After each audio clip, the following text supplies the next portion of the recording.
बंसीपुर नामक एक छोटे से गांव में सभी लोगों के घर फूस के बने हुए थे।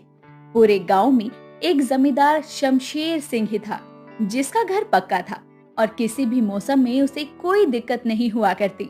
लेकिन अब जब गांव में सर्दी का मौसम आ गया था तो फूस के घर में रहने वाले लोगों को ठंड ज्यादा लगती थी। आ गए आप। अरे मैंने पानी गर्म किया हुआ है, आप जल्दी से उससे हाथ पैर धो लीजिए, आपको ठंड से थोड़ी राहत मिलेगी। बहुत ठंडी हवा चल रही है सुमन, लगता है थोड़ी देर में बर्फ पड़ने वाली है। कौन सी नई बात जी, ये तो सर्दी का मौसम है, कहर बरसा रहा है। कभी कभी तो मेरा मन करता है बस चूल्हे के पास ही सारा दिन बैठी रहूं, कम से कम गर्माहट तो मिलती रहेगी। खैर, ठंड के कारण तो पूरा गांव परेशान है, न जाने कैसे बीतेंगे ये सर्दी के महीने। चलो मैं मुंह हाथ धोकर आता हूँ। कुछ ही देर में गांव में बर्फ पड़ने लगती है। लोगों के घरों की फूस की छत गीली हो जाती है जिससे लोगों को घरों में भी कपकपी होने लगती है। कुछ ही देर में जब सुबह होती है तो धूप की किरणें गांव में आती है। सभी गांव वाले काम पर निकलते हैं। ज्यादातर लोग गांव के जमींदार शमशेर सिंह के खेतों में मजदूरी का काम किया करते थे।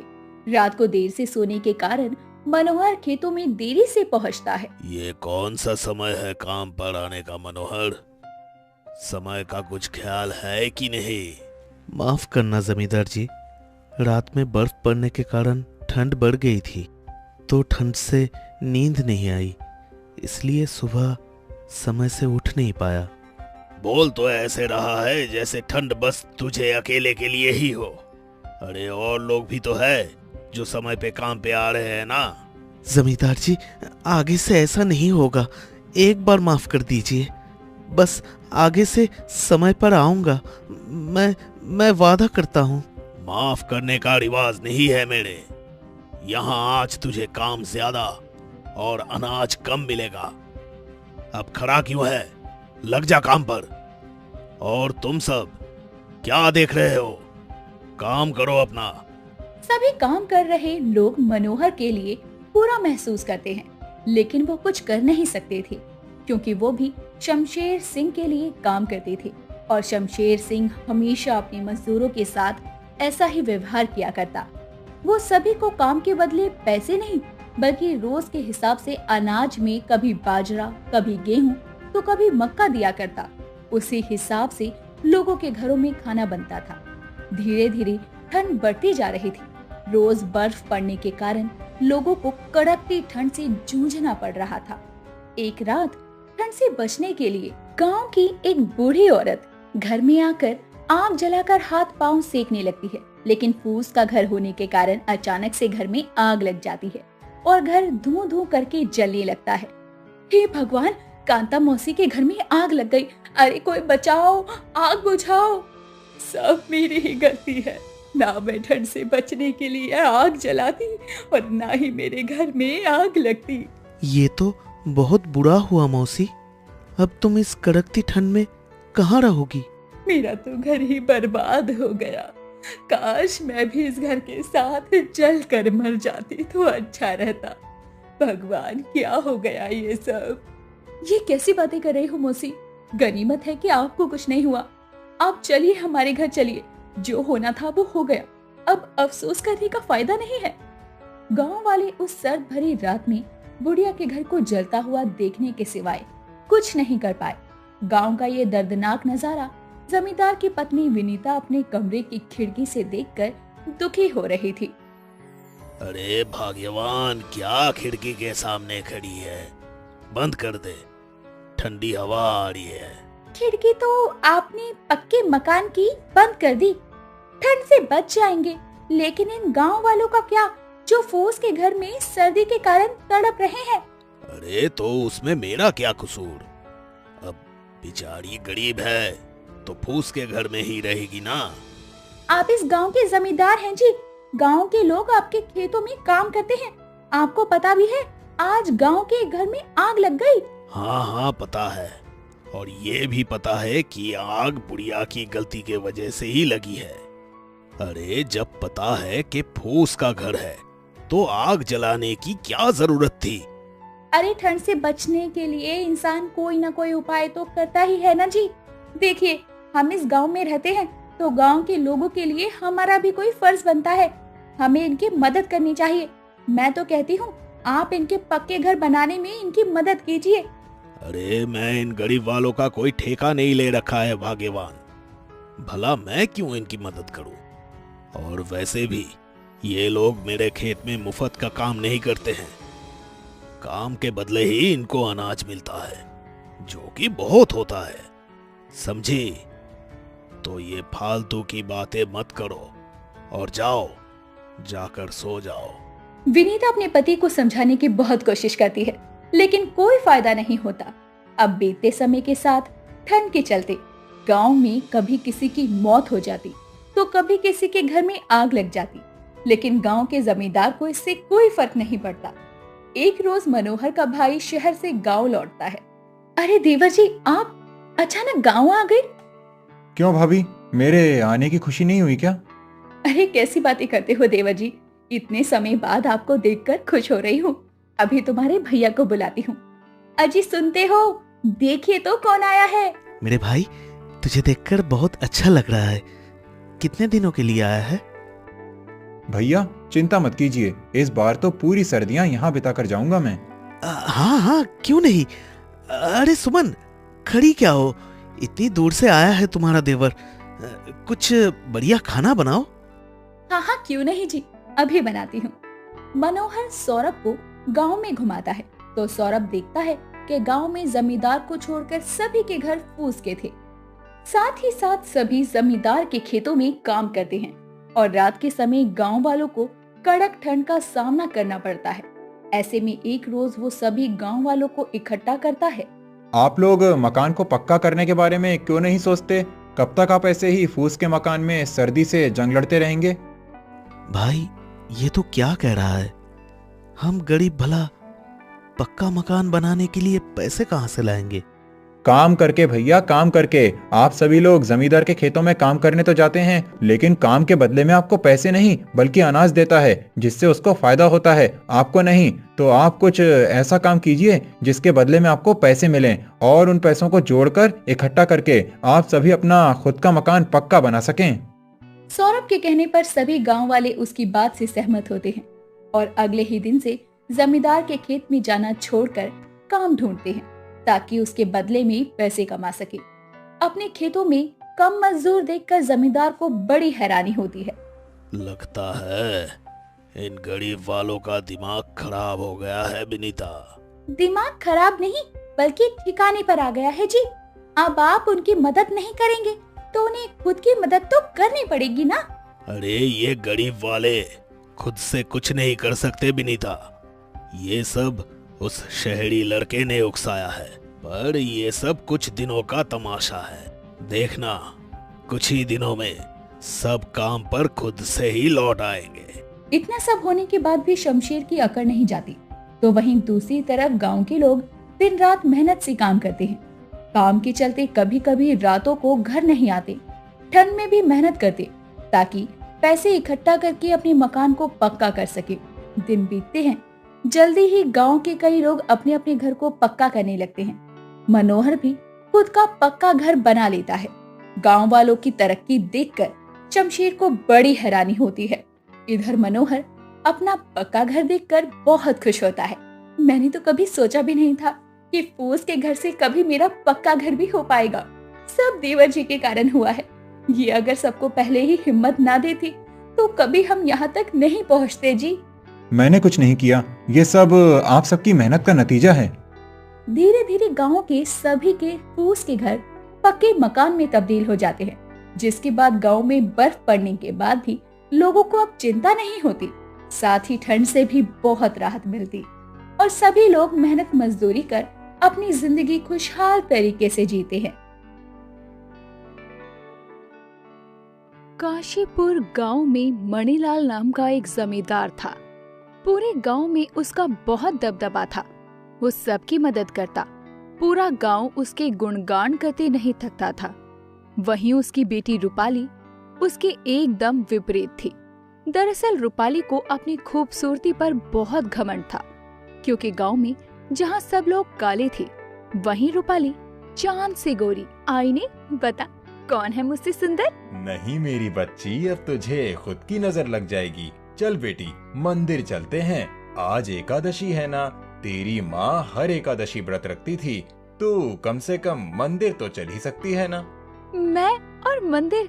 पिताजी, मंदिर तो लोग इच्छा मांगने जाते हैं, मेरे पास तो सब कुछ है, पैसा, रूप, रंग, मुझे कुछ भी मांगने की क्या जरूरत है? तुझे तो समझाना ही बेकार है। मैं चला मंदिर, तू अपना श्रृंगार कर।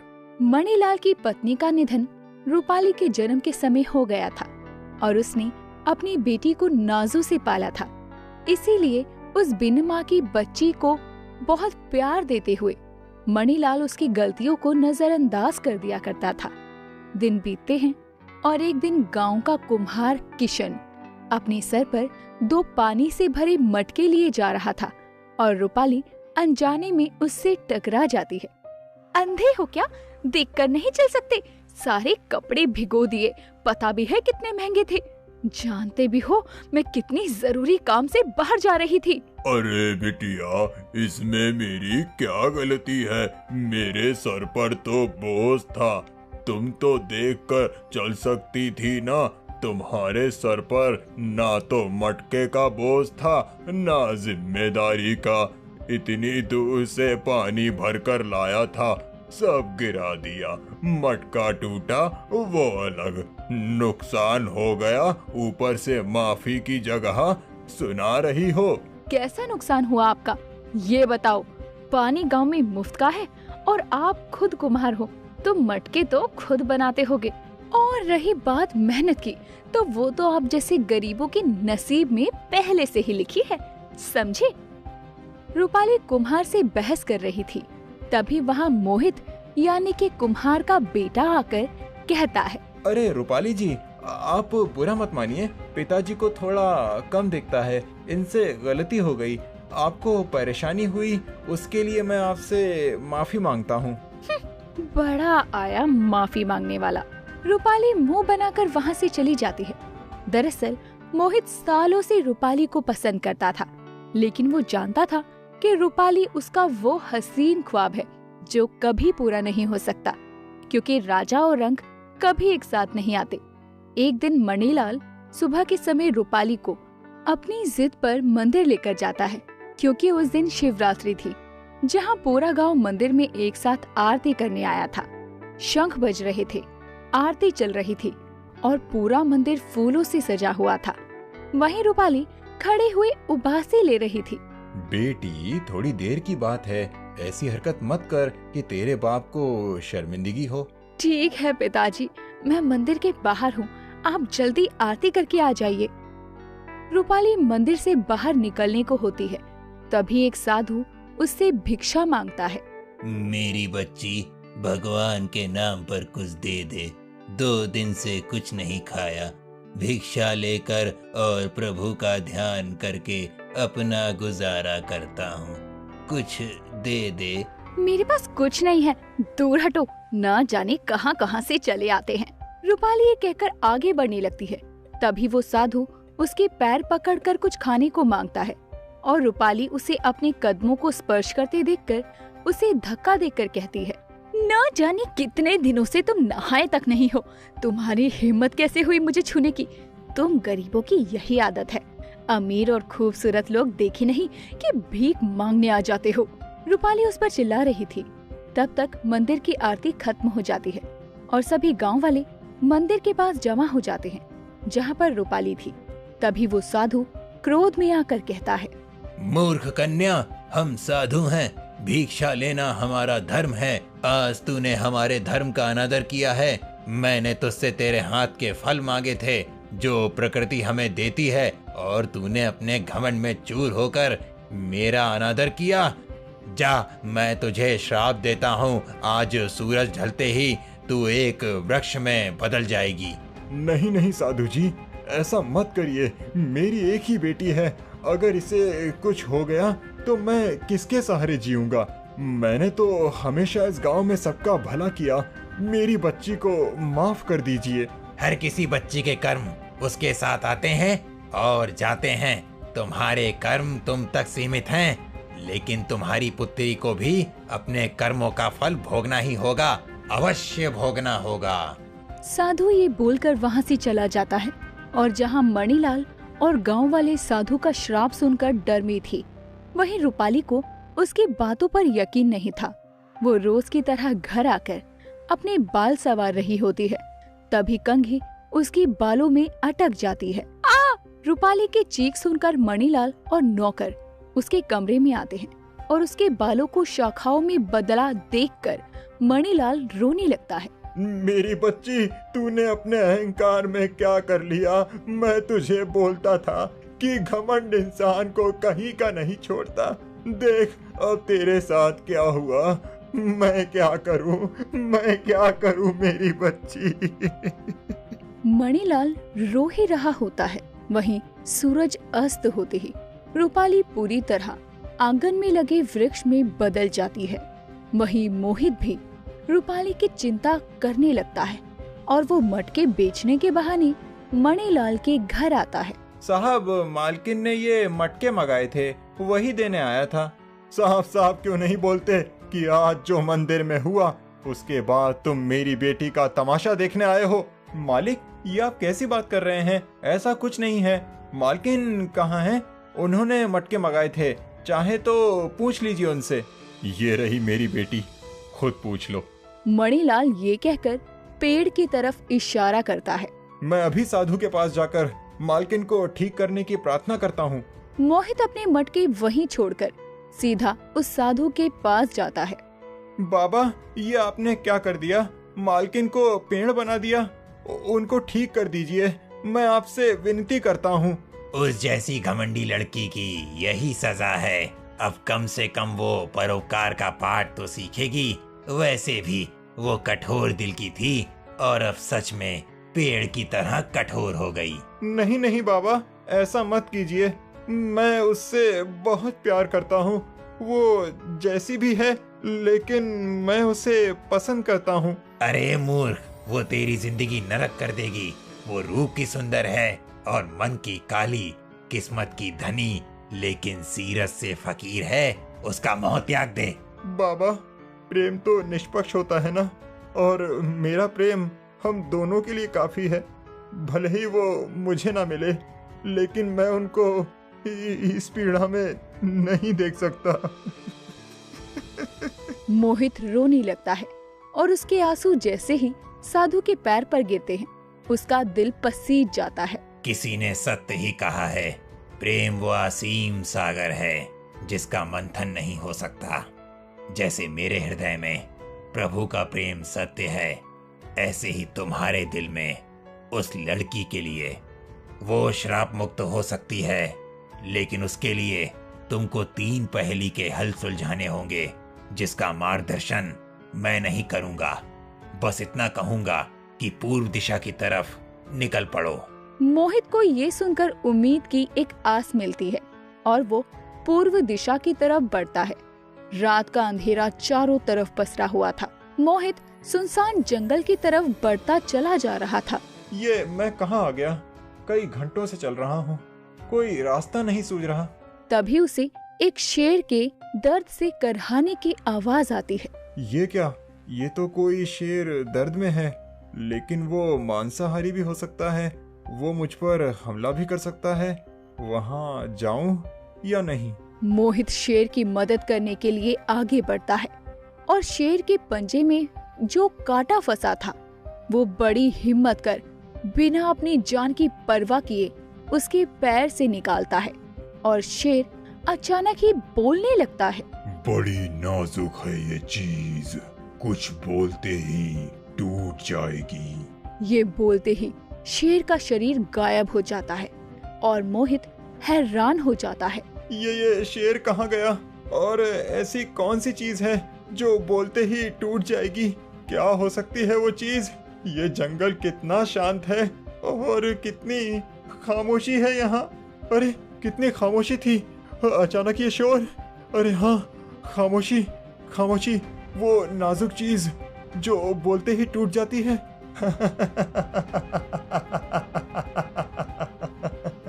पिताजी, पिताजी मैं बोल सकती हूँ। पिताजी देखिए। मेरी बच्ची, जरूर उस कुम्हार के बेटे ने ही साधु से तुझे श्राप मुक्त करने का कोई हल निकाला है। मोहित रूपाली को बोलता देखकर बहुत खुश था और जंगल की तरफ आगे बढ़ता है। तभी एक बंदर आकर मोहित को परेशान करने लगता है।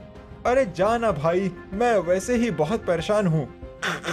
अरे ठीक है, चला जाता हूँ, लेकिन फिर पहेली का जवाब और पहेली खुद ही तलाश लेना। अरे बाप रे, तुम तो बोलते हो, यानी तुम मायावी हो। मुझे बताओ ना, अगली पहेली क्या है? एक शर्त पर बताऊंगा, पहेली बताने से पहले तुम मेरी पहेली का उत्तर दोगे। यही वजह है तुम इंसान नहीं बन पाए, क्योंकि तुम इंसान की मजबूरी समझते ही नहीं।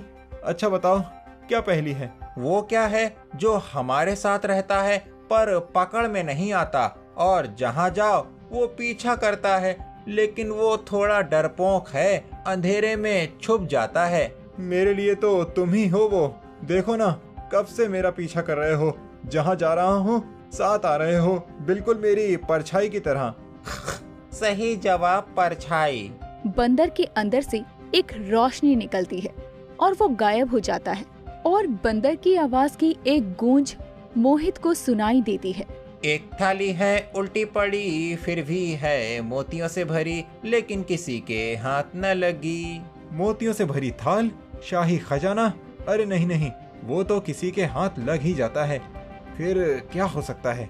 मोहित परेशान भूखा प्यासा जंगल में भटक रहा था। तभी उसे प्यास लगती है और वो नदी में पानी पीने लगता है, और उसकी नजर नदी के पानी पर जाती है। अरे हाँ, एक थाल मोती से भरी, उल्टी पड़ी, हाथ ना लगी, ये तो आसमान है। तभी एक आईना प्रकट होता है और मोहित उसे देखता है।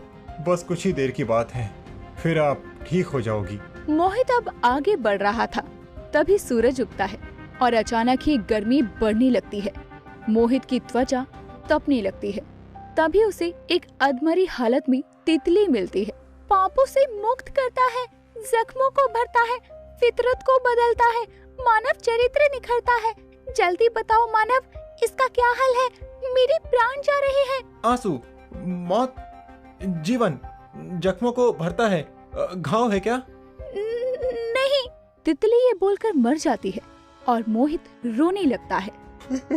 मैं हार गया, मैं आपको नहीं बचा पाया मालकिन, मैं आपको नहीं बचा पाया। मोहित रोते हुए मणिलाल के घर पहुंचता है। तुम मुझे ठीक करने गए थे ना, बताओ ना, बताओ क्या हुआ? मैं हार गया, मैं हार गया, मैं आखिरी पहेली का जवाब नहीं दे सका। इसमें तुम्हारी कोई गलती नहीं है, मेरी ही गलती है। मैंने हमेशा अपनी खूबसूरती का घमंड किया और गरीबों को नीचा दिखाया। मैं ठीक नहीं हो सकती, लेकिन मुझे फिर भी मेरी गलती का पश्चाताप है।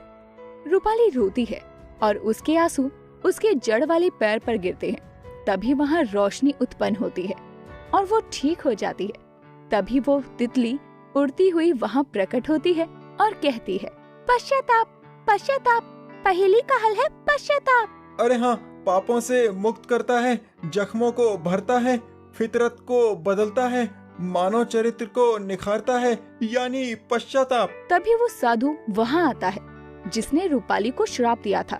रूपाली उसके पैरों में गिरकर माफी मांगती है। मुझे माफ कर दीजिए बाबा, मैंने आपका अनादर किया। आज के बाद मैं कभी कोई घमंड नहीं करूंगी। साधु रूपाली को माफ कर देता है और ये भी बताता है कि कैसे मिन्नतें करके मोहित ने रूपाली को श्राप मुक्त किया। जिसके बाद उसे याद आता है कि वो भी मोहित को कितना परेशान किया करती थी। अब रूपाली सबसे माफी मांगती और कुछ महीनों के बाद मोहित से शादी कर अपना घर बसाती है।